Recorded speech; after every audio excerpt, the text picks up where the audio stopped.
The impact of the martial arts path, if you choose to walk it.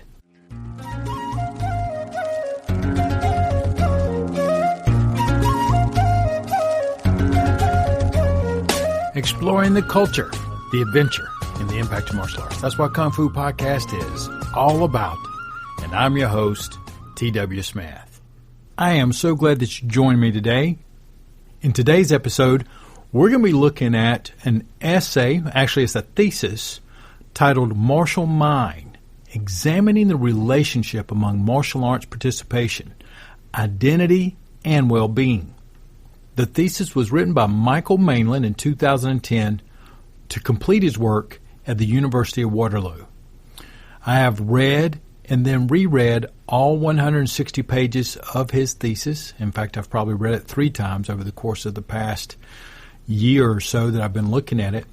Verified most of the credits in it and checked to see if this work has had any impact on any other works in the past 7 years. Remember, it was written in 2010. And I can tell you that it is considered and referenced by other researchers as an important and valid piece of research. So let's see what we, the martial arts practitioners, can get from it. To give you a little forecast about what we're going to be doing, is the first question is the question that actually got my attention years ago when I first saw it.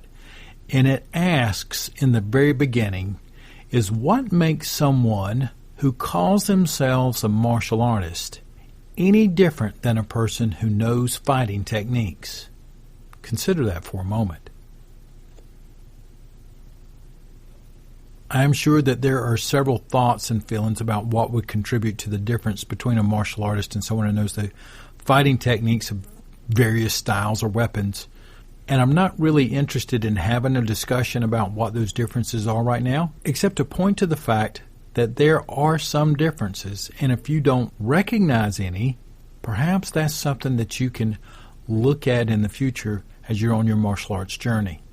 The next thing that we're going to do is look at the expectations of a traditional martial artist, and we're not looking at necessarily my expectations or expectations of some of the agents of action, say Jamie Clubb or Ian Abernathy, what they may have for us, but what are some of the expectations that have been laid before us as far as a traditional martial artist is concerned. Then we're going to take a look through a researcher's lens.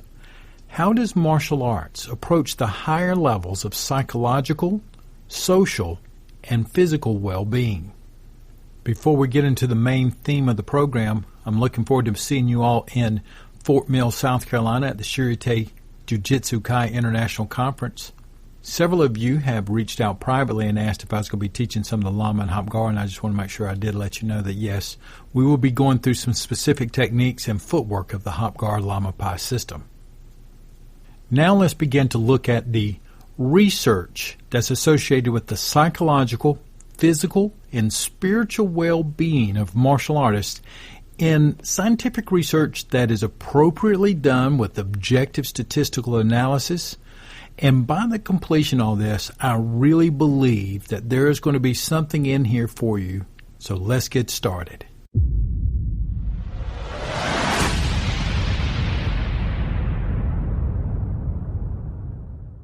We begin with what makes someone who calls themselves a martial artist any different than a person who knows fighting techniques. The core movements and methods of execution are similar to a trained fighter. The difference lies in the philosophical and psychological orientation of martial artists. On a personal note, this is where I separate traditional martial arts from athletic and show-like pursuits. The objectives of the traditional martial artist, along with their other responsibilities, are much different than, for example, the consensual competition of 2 athletes, or the aesthetic pressure placed on showmanship, whether that's in a lion dance, wushu, or for a stage of judges. It could even be for something in the movies or in a book. And failure to recognize and reconcile these differences in your practice will cause you many problems when you're not sure of where those differences lie. In Professor Meyer Shahar's work that we have referenced several times here on the program, You're going to find his references reaching back to the Tang Dynasty, but more specifically, at this point, the Ming Dynasty, around the mid-1500s, that points to a number of behaviors that are expected of martial artists, including the Shaolin. There are several times since those mid-1500s that others have stepped in and actually not just criticized, but legalized some of these actions that they felt that the traditional martial artists were supposed to practice, and if not, they could be held to legal penalties. In the Wu Beiji, the Chinese training manual better known as the Bubishi, has much more than combative training in it. It also has the guidelines of a philosophical way of thinking, some ideas of behavioral code or conduct, and how to help yourself and others medicinally. In the very popular and early 19th century art of Choli Foot, when you fight to overcome and arrive, but never to fight by choice. Be moderate in your sexual behavior. Eat healthy and never back down from the enemy. This is right out of the Choli Foot code book. Ip Man later wrote his own code of conduct. Some of those things was to practice being courteous, love your fellow students, limit your desires and pursuit of bodily pleasures, train diligently, participate in society and be moderate and gentle with your manners. And there were several others. There have long been codes. Some we know as Wu Dei in Chinese martial arts or Budo in Okinawan and Japanese traditions. But either way, there's more to being a traditional martial artist than just having good fighting techniques. An individual's psychological and philosophical engagement with the training experience distinguishes those who call themselves martial artists from those who may just know fighting techniques, but they also lack the associated lifestyle or philosophical identity associated with the martial arts. If this is the case, how can we understand martial arts training as a set of psychological, behavioral, and spiritual influences that help to create the inner experience reported by the practitioners? What makes training in the martial arts more than memorizing a set of techniques and physical skills? How is martial training internalized and psychologically understood by the individual participant? These are the answers that will emerge as we peel back the layers of the martial arts training experience. This research study attempts to examine the way in which the training in the martial arts affects the overall lifestyle of the individual. The central focus of this current study is to understand the core relationship between martial arts participation and personal well-being and how this is influenced by the identity of the participant, and as well as the spirituality of the participant. The term identity is commonly referred to, and we have mentioned it several times in previous podcasts, like Tai Chi Chuan and the Search for the Little Old Chinese Man, as several episodes back. But identity is commonly referred to as a multi-layered concept with both personal and social dimensions. A martial artist may personally identify themselves as a student of the martial arts, as compared to a teacher or a spectator. When they attend a social function, i.e., for example, a seminar, that will naturally take on that social identity as well. And that makes me think about the Shurite International Conference coming up in April. That's a good example of a social function. I have found that the majority of martial artists that attend seminars, like when I go up there to visit Ian at the seminar in Franklin, North Carolina, that the folks who are there have incredibly open and receptive attitudes. They've identified themselves, just like I do when I'm at, for example, Ian's seminar, as the role of student. I'm there to learn and get some new experiences and see how things mix and match together. Hopefully, there are some things new, and most importantly, I'm there to understand something in a new way.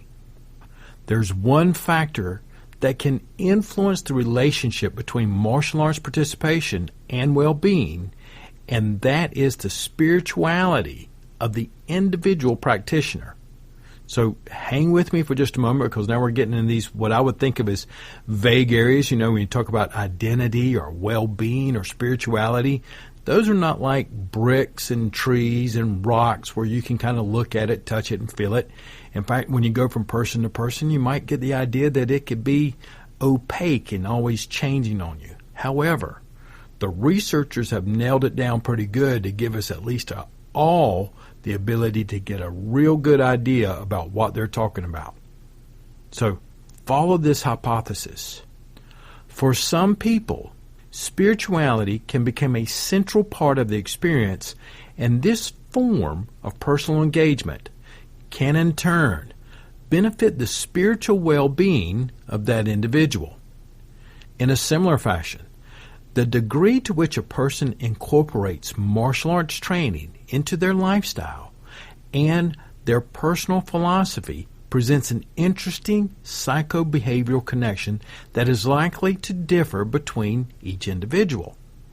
Similarly, the degree of influence of martial arts training on the lifestyle and personal philosophy of the practitioner could be facilitated by the individual's depth of spiritual engagement in the activity. Arguably, the more engaged and committed the individual is to their participation in the martial arts, the more predisposed they may be to receiving the benefits of that participation to identity development. If so, 3 other aspects need to be considered when examining the relationship between martial arts.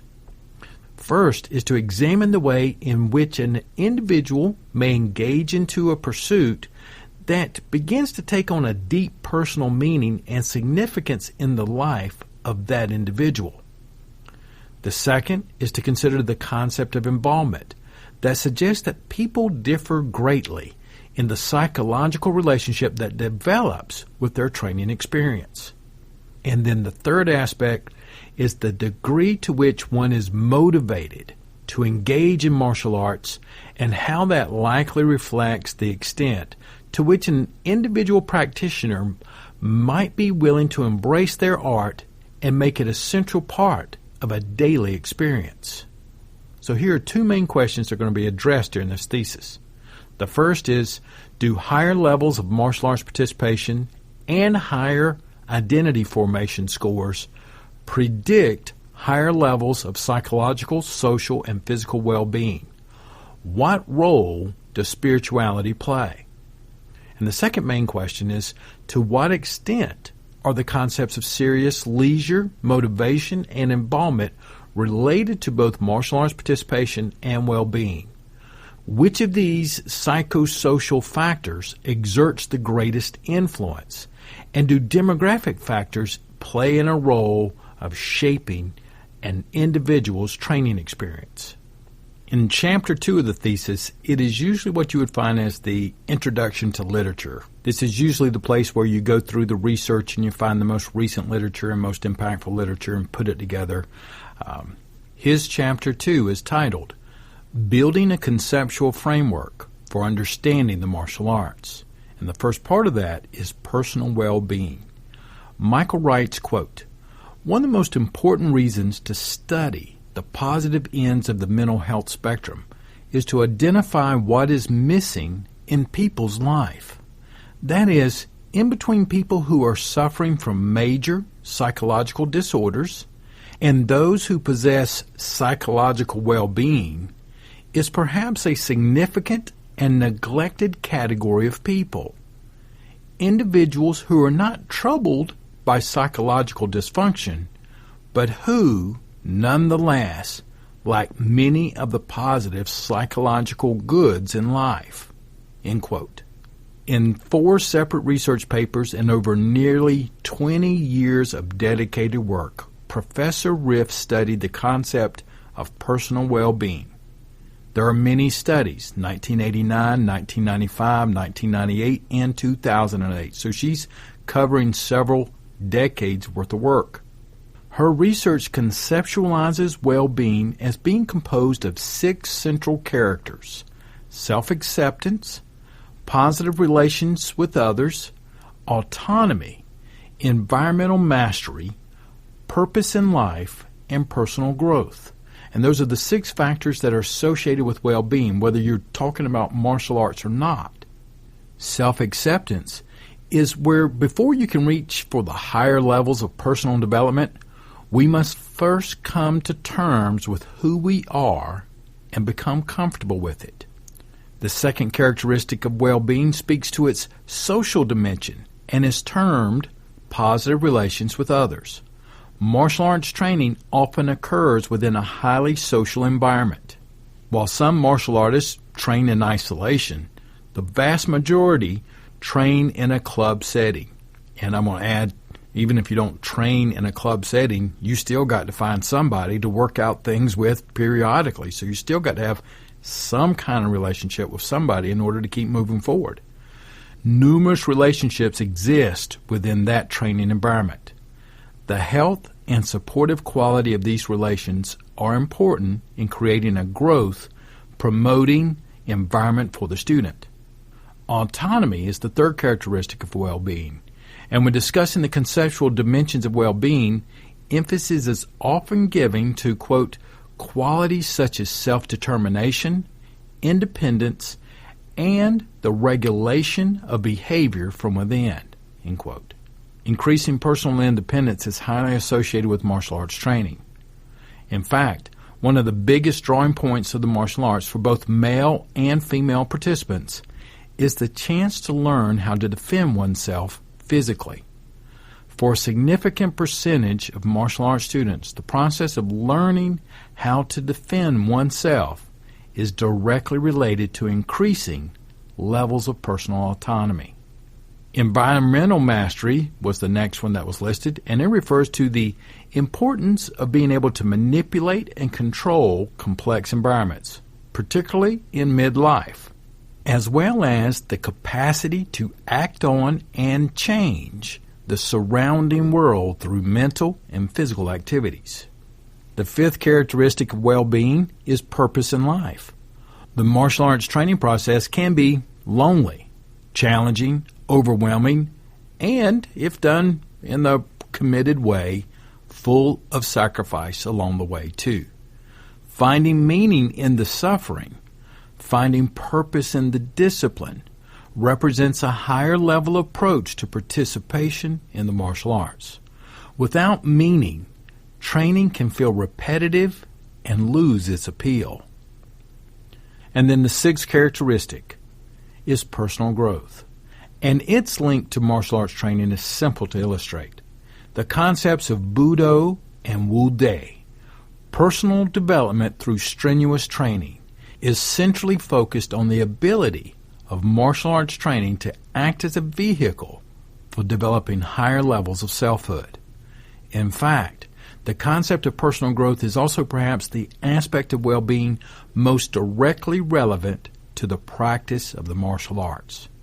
The current study that we are working our way through right now is grounded in a very real sense on the idea that training in the martial arts is directly linked to personal growth, given the proper environmental settings and personal approach considerations.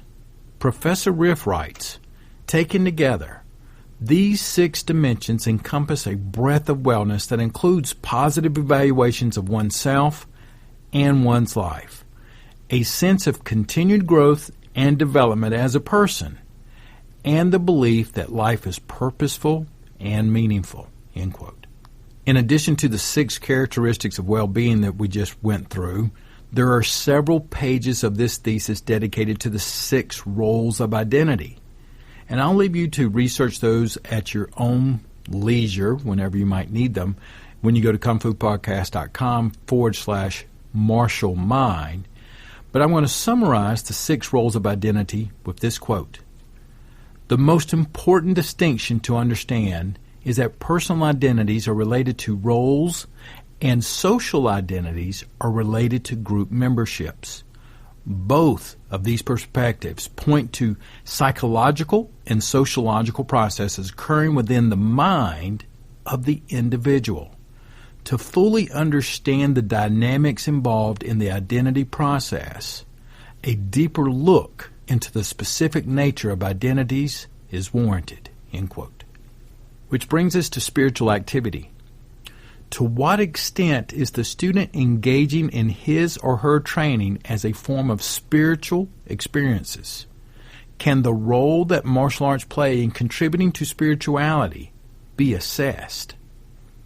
The spiritual aspect of oneself has often been referred to as the most difficult aspect of the individual's health to measure. Spirituality is often compared to psychological health, in that they both are considered important aspects of one's experience, yet they lack a form of clear and defined measurement. Perhaps the most detailed analysis of spirituality has been provided by Professor Hawkes in 1994, whose idea of spiritual health represents a key theoretical basis for much of the work that has followed in the past 25 years.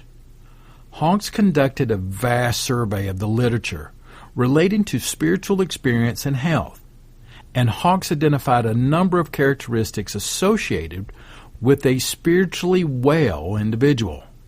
Professor Hawkes says there are six again, characteristics of an individual who is spiritually healthy, and they are as follows. The first one, a sense of purpose and ultimate meaning. 2, oneness with nature and beauty, and a sense of connectedness with others. 3, deep concern for and commitment to something greater than yourself. 4, a sense of wholeness in life. And 5, strong spiritual beliefs, principles, ethics, values. And then the last, love, joy, peace, hope, and fulfillment. Professor Hawke created a definition that describes spiritual health as, quote, a high level of faith, hope, and commitment in relation to a well-defined worldview or belief system that provides a sense of meaning and purpose to existence in general, and that offers an ethical path to personal fulfillment, which includes connectedness with self, others, and a higher power of larger entity, end quote. So we've just taken a glimpse at spirituality, well-being, and identity. Now, let's talk about one of the most important aspects. If you're a martial arts instructor, or if you have a studio, or for example, even if you're the student coming in, what is one of the most important things right off the bat? And Michael writes that what brings people to the door of your martial arts studio is attraction. And he writes, quote, attraction is perhaps the most straightforward and easily understood aspect of involvement because it refers to the individual's interest in engaging a specific form of leisure or activity. When considering martial arts participation, attraction could refer to the desire to get into better shape or to be able to perform high kicks. Hence, attraction is a fundamental aspect of how we develop levels of psychological involvement in certain activities and pursuits, end quote. At this point, I'm going to jump you nearly over 50 pages of continued literature research. And I can tell you it is extremely impressive. And then there's the methodology chapter, which he goes through all the details of how he sets it up. But to give you results, conclusion, and a summary of how you can use these results, let's jump forward and find out who participated and then what are the results of this massive thesis. Karate and Kung Fu martial arts schools represented the vast majority of the participants. There were a few spread out Taekwondo, Jiu-Jitsu, and Aikido schools that participated in Michael's study. Many more were invited, but they decided against it and didn't participate in it.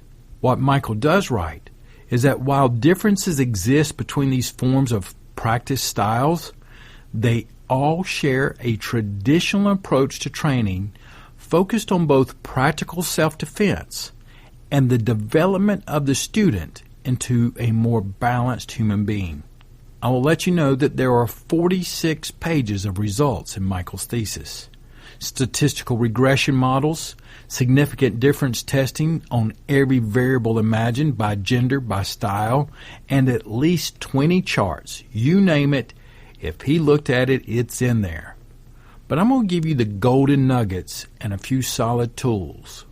Michael wrote, quote, "There is much more at stake than physical activity or learning a set routine. Training in the martial arts creates a positive effect on the psychology and mental health of the practitioner, which is of central importance to grasp the benefits associated with long-term practice." End quote. This brings us to the discussion.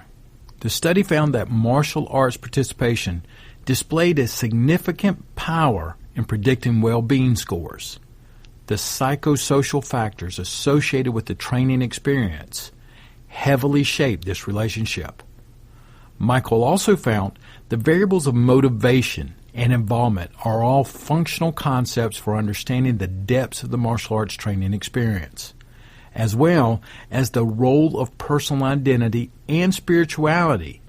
They both displayed a high level of power in predicting overall well-being scores. He writes that there was no significant differences between individuals engaged in the different styles on the dependent variables of personal well-being. This presents an interesting realization through their research. Perhaps the style of training is less important than the individual's personal engagement with their training environment. I made a personal note here. As much as there are arguments of style superiority to the student that was attracted to your studio and that is pursuing a path to being happier and learning to defend themselves, many want to understand and cope with their lives better, to be safer, and that the styles are actually less significant. What is significant are the relationships being built and how much time the practitioner spends each month in their training. How are you going to get your students to spend more time running through their drills, their training, have fun, sharing, participating in events? What if you are a practitioner and not sure what you're getting, what you're looking for out of it? Have you asked yourself the most important question? Have you been committed to your training or half-assing it? If you've been putting in half effort, then it will not matter which style you participate. You're going to come up on the shallow side of the receiving end. I generally refer to this as the "what have you done lately for me" rule. Just because you've been involved in martial arts for let's say 10 years, that doesn't mean you've gotten close to where you could be. It is your martial arts participation, the number of hours per month, that showed the greatest and strongest predictive power, and it displays significant relationships to the key variables under this study. So tenure is not nearly as important as participation. Michael writes, quote, "This is not to suggest that there is no difference between karate and kung fu. Rather, it does suggest for the individual engaged in serious training, certain commonalities exist within this experience regardless of style. The importance of the individual and the importance of proper fit with one's environment are highlighted here. In fact, it is logical to assume that there may be as much variation between members within the same club as there are between members of different styles of clubs. Put it simply, a high-ranking karate student shares more commonalities with a high-ranking kung fu student than they do with a low-ranking karate student in their own club. Levels of training prove to be a much more useful classification system than style of martial arts." End quote. The ability of an activity or a practice to create meaningful effect on the psychological and social well-being of an individual is influenced largely by the people making up that social environment and by the interpersonal rules that dictate behavior in that setting. So creating a positive psychological and social environment is essential for martial arts instructors, regardless of the skill level of the participants. Michael writes the following to any practitioner of any martial art, quote, "The overall advice here for martial artists is to choose a club where you feel comfortable, challenged physically, supported socially and psychologically by teachers and other students, and then stay there. Stick it out over the long run and display commitment. These findings would suggest that long-term commitment to training displays more direct significance than style of training. Although the choice of a particular style should be based on personal fit considerations, achieving proficiencies in that style through long-term participation appears to be linked to higher levels of personal well-being," end quote. So it is not the style of martial arts participation, but the way the individual engages in it with the active training and incorporates it into their daily lives that separates the individuals. There was a highly significant relationship between identity and physical well-being that may not necessarily be intuitive at first. Why would the psychological identity of an individual be related to his or her level of physical well-being? And perhaps this meaning speaks to the importance of understanding the healthy mind, healthy body relationship. In regards to spirituality, remember Professor Hawk had defined the spiritual health and combined all 6 characteristics as saying a high level of faith, hope, and commitment in relation to a well-defined worldview or belief system that provides a sense of meaning and purpose to existence in general, and that offers an ethical path to personal fulfillment, which includes connectedness to self, others, and a higher power or larger entity. The other thing you'd want to remember here too is that the most consistent and meaningful and important variable was that of perseverance. Perseverance as a variable appears to be related to successful participation in the martial arts. Interestingly enough, most of the important data is not related to age or gender. These factors did have some, but less meaningful connections to other variables. But for the most part, the successful participation in martial arts was not explained by age or gender.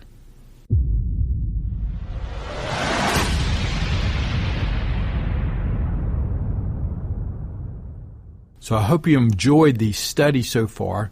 And just as a reminder, when you go to it, the website is in an upgrade transition. And I'm very excited about the new abilities and user-friendliness that's going to come with the new website. You're going to be able to find things like, for example, the seminar systems and stuff like that that I'm hoping to have more integrated into the website. And hopefully we'll get to see each other a little bit more. So here are the closing thoughts of Michael's thesis. And remember that Michael wants the same things that you want.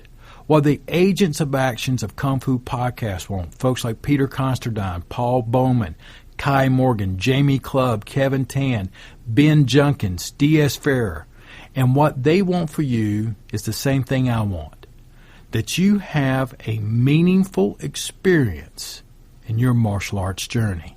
And he writes, quote, "Practical significance. 4 suggestions for club instructors, managers, and researchers. The first recommendation is to focus on the creation of psychologically and socially supportive training environments. People express great individual diversity, yet a supportive environment leads to greater achievement potential for all students. Also, supportive training environments are linked to long-term participation patterns. Assuming that a key marketing goal is long-term retention of students, understanding the significance of the social environment is very important in creating a successful martial arts club. The second recommendation is to create a spiritually and philosophically open environment, rather than pushing too hard with specific ideas. Spirituality is very important to some people and not at all important for others. The only certainty is that spiritual engagement and activity is largely an individual experience in our current cultural reality. Provide the opportunity, and those who want to take advantage of it will, and they will add their own psychological meaning to the work. The third recommendation is a challenge to martial arts instructors, and that is to understand that the most important factor contributing to achieving higher levels of overall well-being among martial arts participants is the extent to which they have fully developed a sense of personal identity. From a psychological perspective, the development of a strong sense of self and the fostering of a strong life purpose should represent the main psychological goal of instructors. Identity is directly linked to all measures of well-being, physical, psychological, and social. The final recommendation, and perhaps the most important, is to challenge the martial arts instructors to understand the reciprocal relationship between physical health and psycho-emotional health. The mind and body are interconnected in a dynamic, multidimensional manner. Individual differences exist, but in general, it is safe to say that balance across physical, psychological, and social aspects of well-being should be the focus on the instructors attempting to promote long-term health within the student population." End quote. Thank you so much for joining me in the Martial Mind. If you're ever interested in having me teach a seminar on the Chinese martial arts in your area, all you got to do is just go to kungfupodcast.com/seminar, and I've been very happy teaching folks who practice karate, jiu-jitsu, and aikido, and many other styles of practitioners. I hope to get to see you soon, talk with you. Please get in touch, kungfupodcast.com/contact, and I will be talking with you again soon.